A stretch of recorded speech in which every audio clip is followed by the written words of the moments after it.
Hey guys, welcome back to another episode of Federico Talks Watches.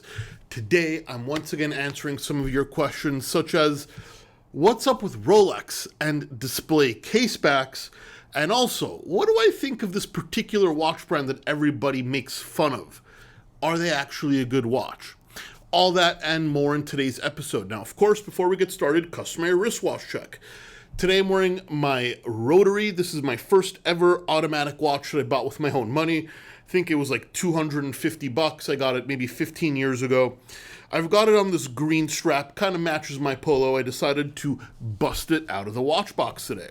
And of course, guys, also don't forget to check out DelrayWatchcom. We got some super special pieces recently, including the H. Moser Pioneer 40 millimeter with that beautiful blue dial. This is the one that was just released. If you wanted a smaller Pioneer, here it is, and boy is that dial gorgeous. Box papers, and cheapest one in the country. We also got in a very rare Oxen Jr. silver-cased annual calendar with a rust dial. The case is sterling silver, the movement's an annual calendar, and the dial is all natural rust. This independent watchmaker, backed by Ludwig Oxlin, it's a game changer. And it's not particularly expensive for what you're getting. I mean, it's an annual calendar for Pete's sake.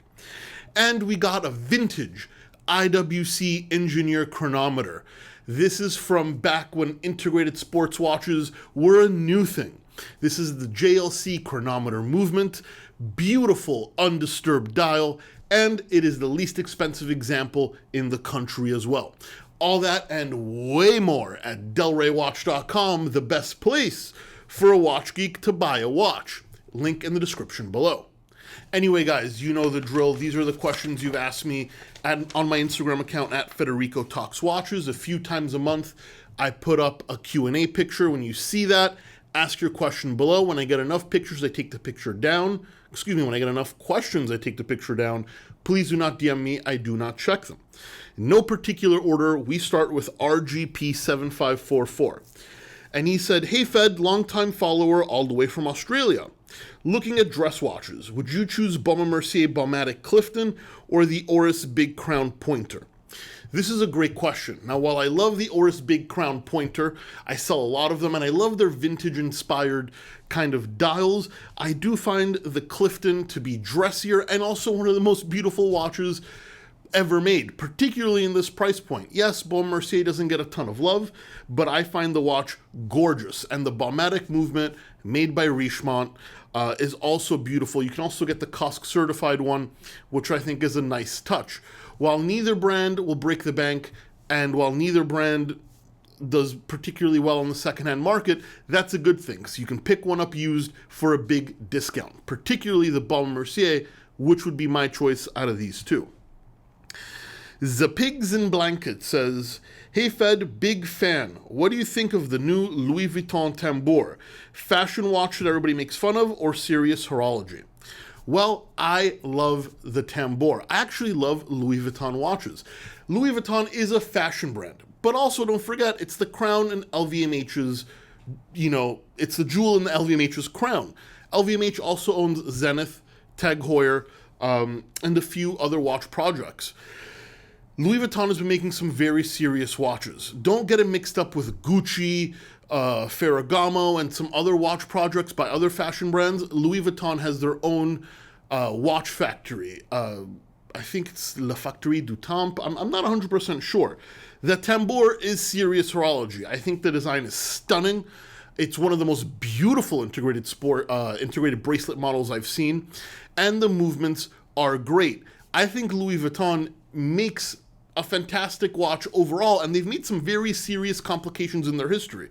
Yes, the styling of all their watches might not be for everybody. A lot of the straps say LV on them, yada, yada, yada. However, this tambour is classic and elegant, and I think it's two major thumbs up. I will definitely own one if I get the chance. Junior Galinsky. "Hey Fed, I've always had a passion for watches, and I'm learning a lot through your channel. Thank you." So for that, thank you. Thank you for watching. How come Rolex doesn't show the movement on the back of their watches? I just feel if I'm going to spend thousands of dollars, I'd like to be able to see the movement. What's your opinion on this? Well, they don't show the movement for two reasons. Firstly is a practical reason. They are tool watches, sports watches, so a closed case back is more durable. You get more metal, more water resistance, more shock resistance, less can go wrong. And that is a legitimate reason. However, you may say, but Omega makes tool watches, yet they have open case backs. Well, yes, it is possible to put an open case back on a watch.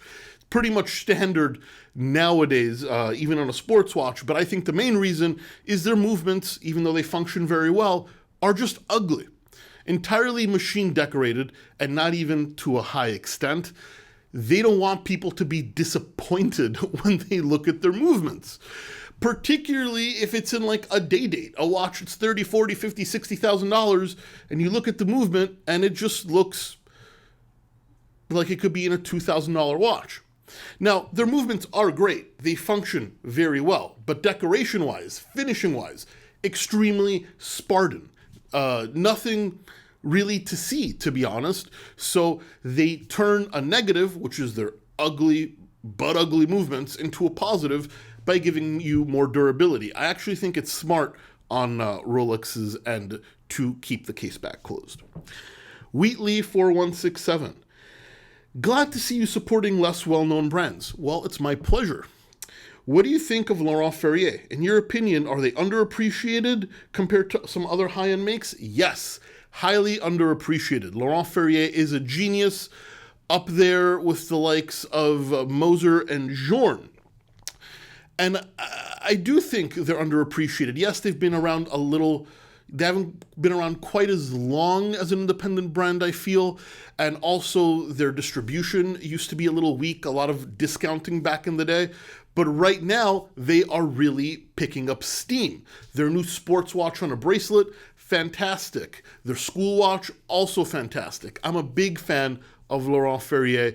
And, once again, it's another thing I'd add to the collection if I could afford it. Papa Courage said, "Hey, Fed, I can tell you have a thing for Brooks Brothers. Do you own any other brands of clothing?" Well, kind of and not really. So Brooks Brothers is one of those things that it always just fit well, especially for a bigger guy. And I also like the quality. I have some polos that are close to 10 years old. So the high quality, the good fit, and the fact that they're always on discount was a positive. But Brooks Brothers is only really sweaters and polos. All my sports coats and dress shirts, I just get them tailored. I have a tailor, in Italy and in Hong Kong. And you know what? If you buy them in batches, it's really not that expensive at all. In fact, the Hong Kong tailor is way less than a Brooks Brothers shirt. And you get the fit and finish that you want. Nothing's better than a tailored shirt. But Brooks Brothers off the rack for me is the best. Anyway, guys, that's it for me today. Please give this video a thumbs up if you enjoyed it. Really does help. Don't forget to subscribe so you don't miss any content. And of course, I'll catch you in the next one. Take care.